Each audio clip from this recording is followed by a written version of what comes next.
తమిళ రాజకీయాలు క్షణక్షణానికి మారిపోతున్నాయి, కరెక్టే. కానీ కదిలిపోతున్నట్టుగా కనిపిస్తున్న, కదలకుండా నిల్చున్న పార్టీ కూడా ఉంది. అదే డిఎంకే. జాగ్రత్తగా గమనిస్తే డిఎంకే కూటమి నుంచి అతిపెద్ద పార్టీగా ఉన్న కాంగ్రెస్ బయటికి వెళ్ళిపోయింది.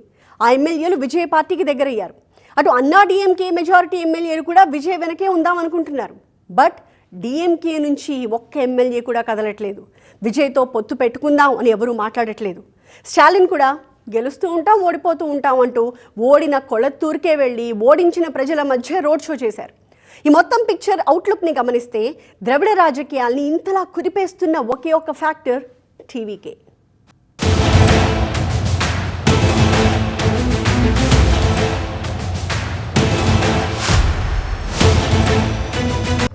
బంతి విజయ్ కోట్లోనే ఉంది. అన్నా డిఎంకే అధికార ప్రతినిధి నుంచి వచ్చిన మాట ఇది. డైలాగ్ చిన్నదే కావచ్చు, బట్ వెరీ పవర్ఫుల్. వచ్చేయడానికి మేము రెడీ, తీసుకోవడానికి మీరు రెడీనా అని అర్థం కనిపిస్తోంది ఆ మాటలో. మరి పళనిస్వామి సంగతి ఏంటి? ఆయన ఒప్పుకుంటారా అని ప్రశ్నిస్తే ఆయన సంగతి మాకెందుకు అన్నట్టుగానే వ్యవహరిస్తున్నారు అన్నా ఎమ్మెల్యేలు. ఇది తమిళనాట ప్రస్తుత రాజకీయ పరిస్థితి. 6 దశాబ్దాల ద్రవిడ ఆధిపత్యాన్ని ఒక్క దెబ్బతో కుప్పకూల్చారు దళపతి విజయ్. డిఎంకే, అన్నా డిఎంకే అంటూ 2 పార్టీల మధ్య తిరుగుతున్న అధికారానికి తమిళగ వెట్రి కళగం రూపంలో 3వ ప్రత్యామ్నాయాన్ని చూపించారు. ఇది కేవలం గెలుపు కాదు, ద్రవిడ రాజకీయాల్లో పుట్టిన ముసలం. 108 సీట్లతో ఎంట్రీ ఇవ్వడమే ఒక సునామీ అయితే ఆ ఇంపాక్ట్కి అటు డిఎంకే ఇటు అన్నా డిఎంకే కోటలు నిలువున చీలిపోతున్నాయి. అన్నా డిఎంకేలో అయితే ఏకంగా సివిల్ వార్ నడుస్తోంది. ఇప్పుడు 40 మంది ఎమ్మెల్యేలు ఓల్డ్ గార్డియన్ అయిన ఈపీఎస్ మాట వినడానికి రెడీగా లేరు. పవర్ ఎక్కడుంటే అక్కడే ఉండాలి అనేది వాళ్ళ క్లియర్ వైబ్. విజయ్ ప్రభుత్వానికి మద్దతు ఇచ్చే విషయంలో పార్టీ నేతల మధ్య తీవ్ర విభేదాలు రావడంతో బుధవారం జరగాల్సిన అన్నా డిఎంకే ఎమ్మెల్యేల సమావేశం ఉన్నట్టుండి రద్దయింది.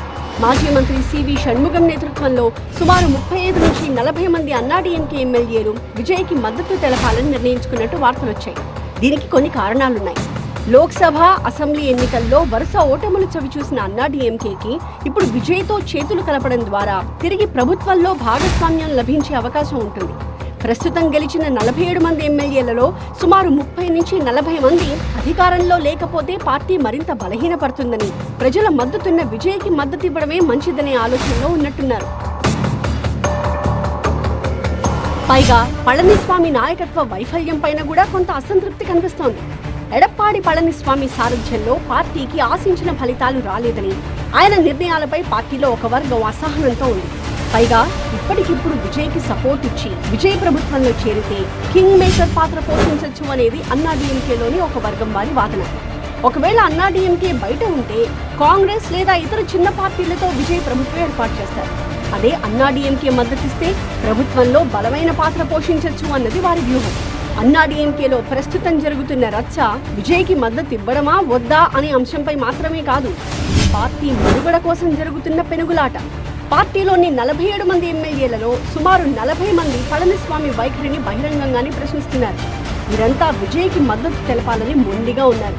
ఒకవేళ ఈపీఎస్ నిరాకరిస్తే పార్టీని చీల్చి నేరుగా టీవీకే ప్రభుత్వంలో చేరడానికి కూడా వీరు సిద్ధంగా ఉన్నారు. పైగా అధికారానికి దూరంగా ఉన్న ఎమ్మెల్యేలు టీవీకేతో కలిస్తే మంత్రి పదవులు పొందొచ్చు అని ఆశపడుతున్నారు.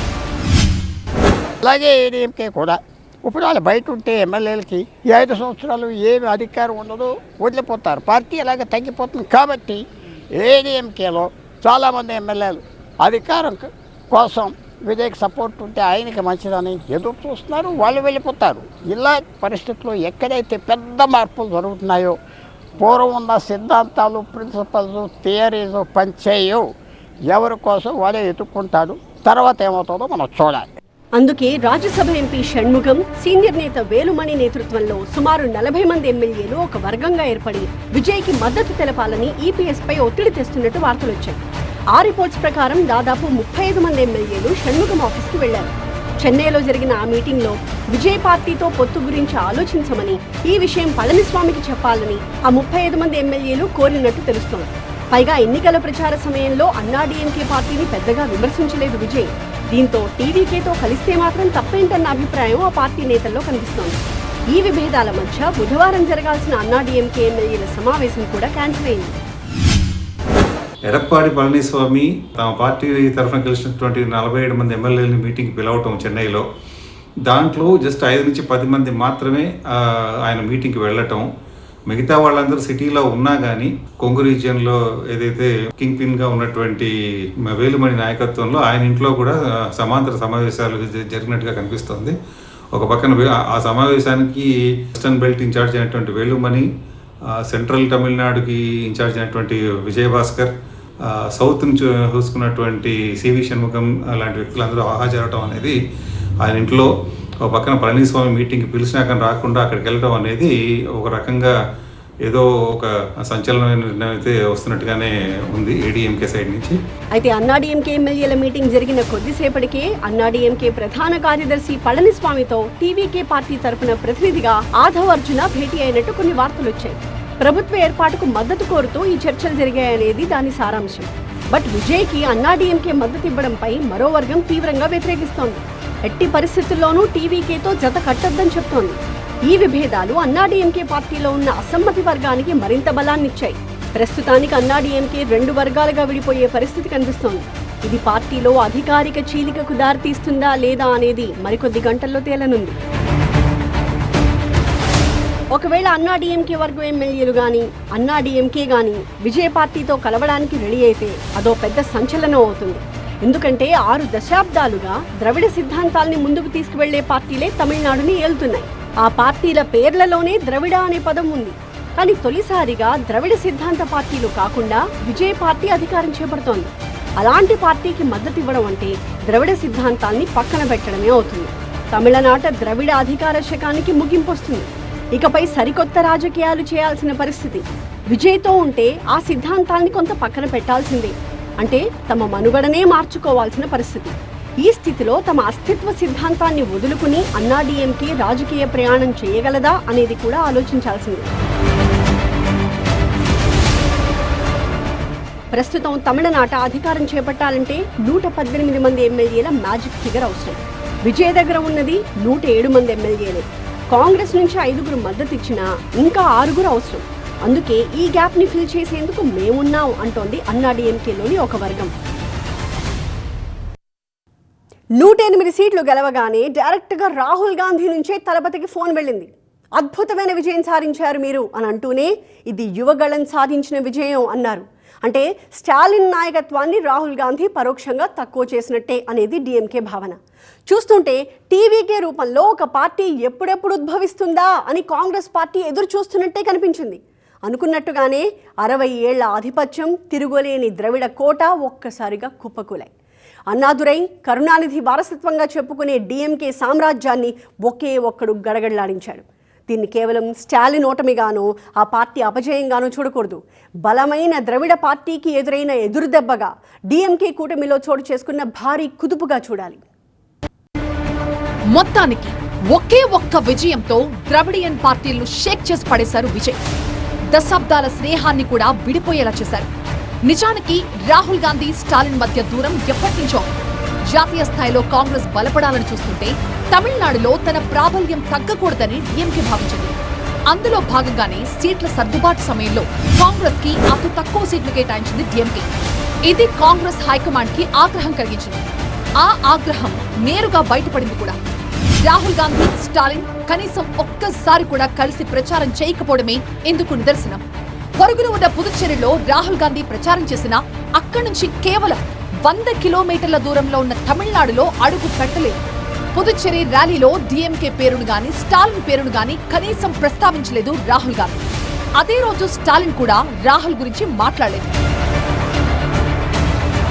అంతేకాదు, విజయ్తో కాంగ్రెస్ పార్టీకి రహస్య అనుబంధం ఉందనే చర్చ కూడా నడిచింది. ఎన్నికలప్పుడే విజయ్ ఆసక్తికరమైన స్టేట్మెంట్ కూడా ఇచ్చారు. పేరుకే డీఎంకే కాంగ్రెస్ మధ్య పొత్తు గాని అసలైన కాంగ్రెస్ పార్టీ తనతోనే ఉందన్నారు విజయ్. సో అలా ఫలితాలు రావడం ఆలస్యం. ఇలా విజయ్ పార్టీ వైపు మొగ్గింది కాంగ్రెస్. ఇక విజయ్ కి రాహుల్ గాంధీ చేసిన ఒక్క ఫోన్ కాల్ డీఎంకే కాంగ్రెస్ బంధాన్ని పూర్తిగా తెచ్చేసింది. డీఎంకే కాంగ్రెస్ అనుబంధం ఇప్పటిది కాదు, 1967 నుంచి కొనసాగుతోంది. దశాబ్దాలుగా ఈ 2 పార్టీలు కలిసే ప్రయాణం సాగించాయి. అలాంటి బంధాన్ని విడదీశారు విజయ్. తమిళనాడులో ద్రవిడ పార్టీ నుంచి బయటపడాలనుకున్నా సరే ఆ ఛాన్స్ రాలేదు కాంగ్రెస్ పార్టీకి. బయటకు వచ్చిన మరో ద్రవిడియన్ పార్టీతోనే ఉండాలి. సో వేరే చాయిస్ లేకుండా పోయింది. అలాంటి సమయంలో ఒక ఆశాకిరణంలా కనిపించారు విజయ్. నిజానికి ఎన్నికలకి ముందే టీవీకేతో పొత్తు పెట్టుకోవాలని కాంగ్రెస్ తెగ ప్రయత్నించింది. విజయ్ కూడా సీట్లతో పాటు మంత్రివర్గంలోనూ ఛాన్స్ ఇస్తామన్నారు. కానీ ఈలోపే స్టాలిన్ జాగ్రత్త పడ్డారు.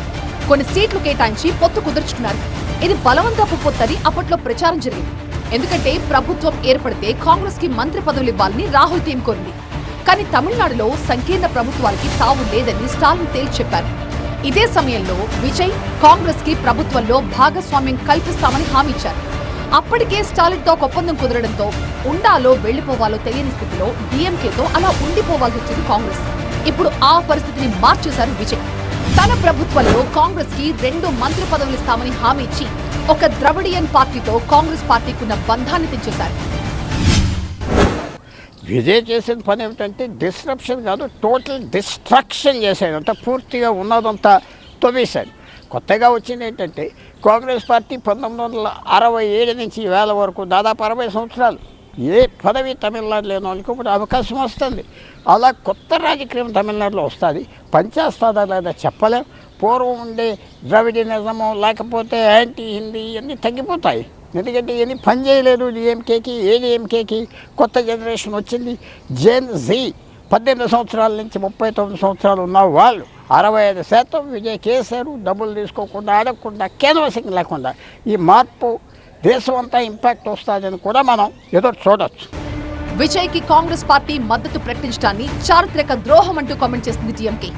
తమిళనాడులో లౌకికవాదాన్ని కాపాడటానికి కాంగ్రెస్ దశాబ్దాలుగా భుజాన మోస్తే వారు మాత్రం కేవలం 2 మంత్రి పదవుల కోసం సిద్ధాంతాలను వదిలేసి కొత్తగా వచ్చిన పార్టీతో చేతులు కలపడం బాధాకరమంటూ మాట్లాడింది. డీఎంకే ప్రతినిధి శరవణన్ అన్నాదురై ఒక అడుగు ముందుకేసి కాంగ్రెస్ తన సొంత బలం మీద ఒక్క సీటు కూడా గెలవలేదు, డీఎంకే క్యాడర్ కష్టపడితే గెలిస్తే ఇప్పుడు ఆ కృతజ్ఞత లేకుండా విజయ్ కి మద్దతివ్వడం అన్యాయమంటూ గట్టిగానే ఫైర్ అయ్యారు. ఏదేమైనా దశాబ్దాలుగా డీఎంకే కాంగ్రెస్ మధ్య ఉన్న ఒక బలమైన అనుబంధాన్ని ఒకే ఒక్క విజయంతో చీల్చేశారు విజయ్. ద్రవిడ సిద్ధాంతాలున్న కూటమి నుంచి కాంగ్రెస్ పార్టీ బయటకొచ్చేలా చేశారు. ఒకే దెబ్బకి 2 పిట్టలు అన్నట్లుగా అటు డీఎంకే ఇటు అన్నా డీఎంకేలో ముసలం పుట్టించారు. నేషనల్ కాంగ్రెస్ అయినటువంటి తమిళనాడు కాంగ్రెస్ పార్టీకి 5 సీట్లు ఉన్నాయి, ఎమ్మెల్యే సీట్లు. వారు ఒక లెటరు టీవీకే పార్టీలో ఇవ్వడం జరిగింది. మీ పార్టీకి మద్దతు ఇస్తామని చెప్పడం జరిగింది. కాకపోతే కూటమిలో బలమైన పాత్ర వహిస్తూ దేశీయ పార్టీ అయిన Congress party DMK party alliance నుంచి బయటకు పోవటం డీఎంకే నాయకులు జీర్ణించుకోలేకపోతున్నారు. దశాబ్దాల చరిత్ర ఉన్న ద్రవిడ పార్టీలను విజయ్ దెబ్బ కొట్టారనే గాని ద్రవిడ సిద్ధాంతాల్ని పూర్తిగా వ్యతిరేకించలేదు. వాటిని తనదైన శైలిలో మార్చుకున్నారు. ద్రవిడ పార్టీల పునాదులైన పెరియార్, కామరాజర్ వంటి నాయకుల్ని తన పార్టీకి మార్గదర్శకులుగా ప్రకటించారు. ద్రవిడ సిద్ధాంతం కేవలం డీఎంకే, అన్నా డీఎంకే సొత్తు కాదు, అది అందరిది అని చాటి చెప్పారు. సిద్ధాంతపరంగా రాష్ట్ర స్వయం ప్రతిపత్తి, 2 భాషల విధానం వంటి ద్రవిడ మూలాల్ని పక్కన పెట్టకుండానే పాలనలో మాత్రం కుల మతాలకు అతీతమైన ఒక క్లీన్ గవర్నెన్స్ హామీ ఇచ్చారు. ఈ స్ట్రాటజీయే ద్రవిడియన్ పార్టీల్ని కుప్పకూల్చింది. డీఎంకే ఎప్పుడూ పెరియార్, అన్నా సిద్ధాంతాల గురించే మాట్లాడింది. కానీ విజయ్ ఆ సిద్ధాంతాలకి క్లీన్ గవర్నెన్స్ అనే కొత్త రంగు అద్దారు. దశాబ్దాలుగా డీఎంకే హిందీ వ్యతిరేకత, బ్రాహ్మణ వ్యతిరేకత, రాష్ట్ర స్వయం ప్రతిపత్తి అనే నినాదాలతో సాగుతోంది. నేటి యువతకు 1960ల నాటి భాషా ఉద్యమాలు, పాత సామాజిక పోరాటాలతో కనెక్టివిటీ తగ్గింది. వారికి కావాల్సింది ఇంక్రిమెంటల్ గ్రోత్, అంటే అభివృద్ధి. విజయ్ పెరియార్ని గౌరవిస్తూనే ఆయనని కేవలం ఒక కుల మతాల వ్యతిరేక చిహ్నంగా కాకుండా సామాజిక సమానత్వం అనే ఆధునిక కోణంలో ప్రజెంట్ చేశారు. పాత మందుని కొత్త సీసాలో కాకుండా కొత్త ఫార్ములాతో అందించారు. డీఎంకే తరచుగా సనాతన ధర్మం లేదా మతపరమైన అంశాలపై చేసే విమర్శలు హిందూ ఓటర్లలో, ముఖ్యంగా యువతలో కొంత అసంతృప్తిని మిగిల్చాయి. విజయ్ తన పార్టీ సిద్ధాంతాన్ని సెక్యులర్ సోషల్ జస్టిస్ అన్నారు. ఆయన ఎక్కడా మతాన్ని విమర్శించలేదు. అదే సమయంలో ద్రవిడ మూలాలు వదులుకోలేదు. మతం మీ ఇష్టం, అభివృద్ధి మన లక్ష్యం అనే ధోరణి మెజారిటీ ఓటర్లను ఆకట్టుకుంది. ఇది డీఎంకే నాస్తికత్వ ధోరణికి భిన్నంగా ఉంది.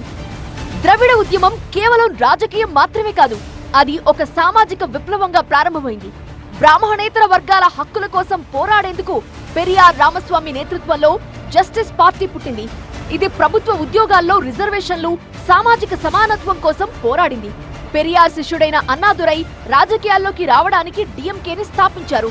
అదే పార్టీతో ప్రయాణం చేసిన ఎంజీఆర్ డిఎంకే నుంచి విడిపోయి అన్నా డిఎంకే స్థాపించారు. అక్కడి నుండి 2 ద్రవిడ పార్టీల ప్రయాణం మొదలైంది.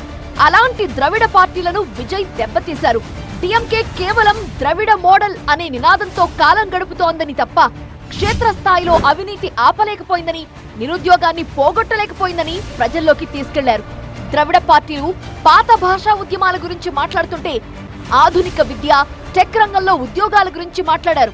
ఇది 65% యువ ఓటర్లను ఆయన వైపు తిప్పుకుంది. మొన్నటిదాకా ద్రవిడ పార్టీలు పెద్ద కూటమిలతో గెలిచేవి. కానీ విజయ్ సింగిల్ గా పోటీ చేసి 108 స్థానాలు సాధించడం ద్వారా అప్పటి వరకు ఉన్న ద్రవిడ పార్టీల ఆధిపత్యాన్ని బద్దలు కొట్టారు. క్లుప్తంగా చెప్పాలంటే విజయ్ ద్రవిడ సిద్ధాంతాన్ని కుప్పకొల్చలేదు, కానీ ఆ సిద్ధాంతం పేరుతో జరుగుతున్న కుటుంబ రాజకీయాలను, అవినీతిని దెబ్బతీశారు. ద్రవిడ పార్టీలను కుప్పకూల్చొచ్చు అని నిరూపించారు. ద్రవిడ పార్టీల పాత రాజకీయాలకు కాలం చెల్లిందని ఈ ఎన్నికల ఫలితాలతో ప్రూవ్ చేశారు. డిఎంకే కూటమి కూలుతోంది. అన్నా డిఎంకేలోని ఒక వర్గంలో తిరుగుబాటు కనిపిస్తోంది. గతంలో ఎప్పుడూ ఎన్నడూ చూడని పరిస్థితి ఇది. దీనంతటికీ కారణం విజయ్ టీవీకే పార్టీ. ఒక్క విజయంతోనే ఇన్ని కుదుపులకు కారణమైతే రేపొద్దున సీఎం చైర్లో కూర్చుంటే ఈ ద్రవిడ పార్టీలు ఏమైపోతాయో, ఆ పార్టీల ద్రవిడ సిద్ధాంతాల్లో ఎలాంటి మార్పులు వస్తాయో, విజయ్ ఇంకెన్ని సంచలనాలకు కేర్ ఆఫ్ అవుతారో చూడాలి. ఇది వాటి బర్నింగ్ టాపిక్. మరొక అంశంతో మళ్ళీ కలుద్దాం. చూస్తూనే ఉండండి TV9.